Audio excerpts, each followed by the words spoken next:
Kali ini kita akan membahas situasi kebijakan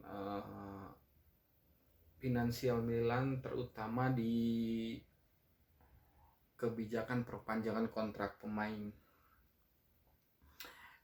Kita tahu di mana awal musim ini kehilangan dua pemain penting karena manajemen Milan tidak bisa memenuhi tuntutan dari kedua pemain itu, yang sudah tidak aneh lagi ya dengan Donnarumma dan agennya Mino Raiola itu memang dia menginginkan gaji tinggi dan komisi kepada agennya juga cukup tinggi, sehingga hal yang benar sebenarnya dilakukan oleh Maldini dengan tidak memperpanjang Donnarumma dengan mencari penggantinya Maikmeyang, dan cukup bisa menggantikan peran Donnarumma sejauh ini. Dan secara finansial juga membuat Milan cukup sehat. Satu lagi, Romagnoli masih dalam proses perpanjangan kontrak dengan sang agen.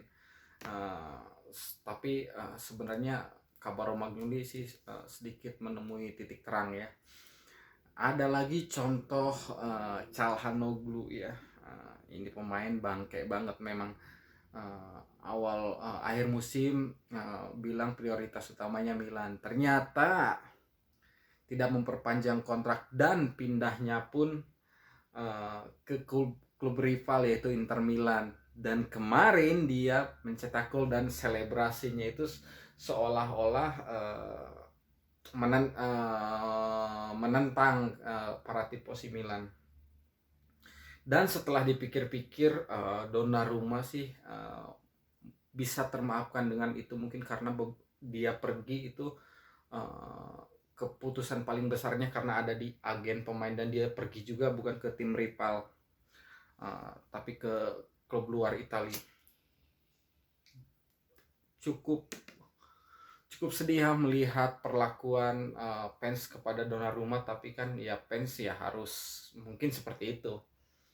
Cuman yang harusnya dapat perlakuan yang lebih buruk itu ya Calhanoglu. Kemarin lihat derby, dia pindahnya ke tim rival, dia derby itu memprovokasi fans ya, sampai kalau dengar kabar sih itu juga diprotes sama Tonali ya, dia nggak mau berjabat tangan karena apa yang dilakukan Calhanoglu itu menyakiti hati fans Milan, termasuk Tonali. Sebagai fans Milan itu keren banget sih sikap Tonali. Dengan dua kasus di atas, mungkin ada beberapa legenda Milan yang bilang itu menginspirasi pemain-pemain yang tidak loyal kepada Milan, yang hanya mementingkan uang. Contoh terbaru adalah Romagnoli dan Kessie ya, Frank Kessie. Kalau Romagnoli sih dengar kabar dia malah tidak mengikuti jejak Donnarumma, yang walaupun agennya sama ya, Mino Raiola. Cuman Romagnoli ingin perpanjang kontrak dengan keputusan dia sendiri tanpa ada campur tangan agen. Jika agen si Raiola itu tidak setuju, kabarnya Romagnoli siap mengganti agen dan siap potong gaji dari 6 juta ke 3 sekian, hampir setengahnya ya dia memotong gaji. Mungkin dia sadar keuangan, yang pertama keuangan Milan seperti apa, yang kedua dia bertanggung jawab sebagai kapten, harus memberi contoh, dan dia juga sadar bahwa sekarang dia tidak bermain reguler. Tapi itu sangat cukup, jika itu terjadi itu sangat cukup membuat dia sebagai leader tim itu perlu diacungi jempol. Walaupun performa dia tidak sebagus beberapa tahun lalu, tapi dengan sikap dia seperti itu sangat perlu diapresiasi. Dan ini yang paling di luar prediksi ya, Frank Kessie itu nggak ada, malah meminta gajinya 9 juta. Itu Benzema aja di Real Madrid itu masih di bawah tuntutan dia ke Milan, dia malah minta 9 juta. Dengan dengan performa dia tidak seperti tahun lalu, malah cenderung menurun ya, terutama di derby kemarin dia kelamaan bawa bola sehingga dipres sama pemain Inter, akhirnya menghasilkan penalti, dan permainan juga nggak konsisten, nggak tahu diri ya kalau misalnya minta gaji beberapa kali lipat. Saya sih setuju mending dijual aja sih sebenarnya, karena kita tahu performa Tonali sekarang lagi oke banget, masuk timnas juga. Ada Pobega juga sebenarnya buat musim depan, dan mungkin jika Bakayoko bisa cepat beradaptasi lagi dengan Milan, saya kira Januari jual aja lah Kessie lah, daripada membebani Donnarumma aja yang minta tuntutan 10 juta nggak diperpanjang, apalagi cuman Kessie yang minta 9 juta. Ya udahlah, mending jual aja, cari pemain yang lebih fresh di bulan Januari. Karena di bulan Januari juga Kessie ikut Piala Eropa, cuman menurut saya kalau dia nggak mau nurunin gajinya ya udahlah, lepas aja Januari mumpung masih ada harganya, dan masih banyak ada klub-klub yang berminat dan uangnya bisa cari pengganti.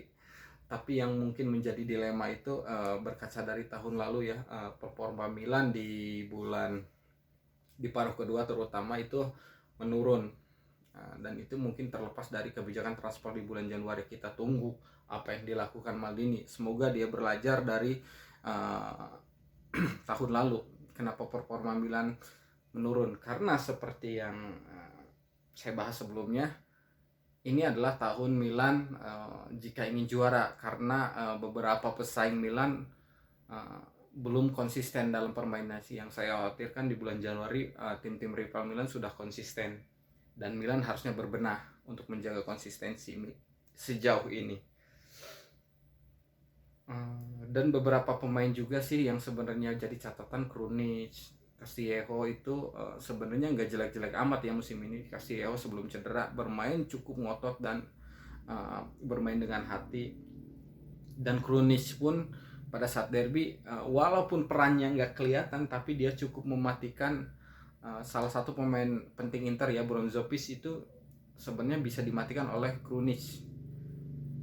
Dan mungkin Januari perlu lini tengah ya, terutama ya sempat beberapa kali ya Brahim Diaz tidak konsisten, kadang dia bagus banget, kadang bisa hilang dalam satu pertandingan, kadang walaupun bagus dia bisa maksimal bermain hanya 60 menit ya, setelah itu mungkin dia diganti atau ya kontribusinya tidak terlalu terlihat.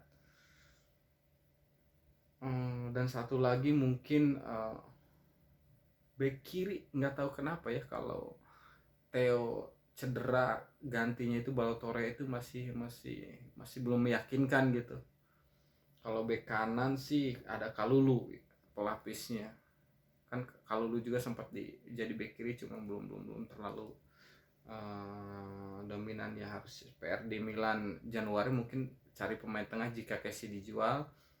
Masih berharap sih satu playmaker dan bek kiri, itu mungkin yang bisa membuat Milan survive di putaran kedua. Kalau Liga Champions sih jangan harap dulu lah, mending gak apa-apa nggak lolos Champion ataupun gak masuk UEFA League juga, yang penting fokus di Liga aja dulu, karena ini adalah kesempatan Milan untuk juara.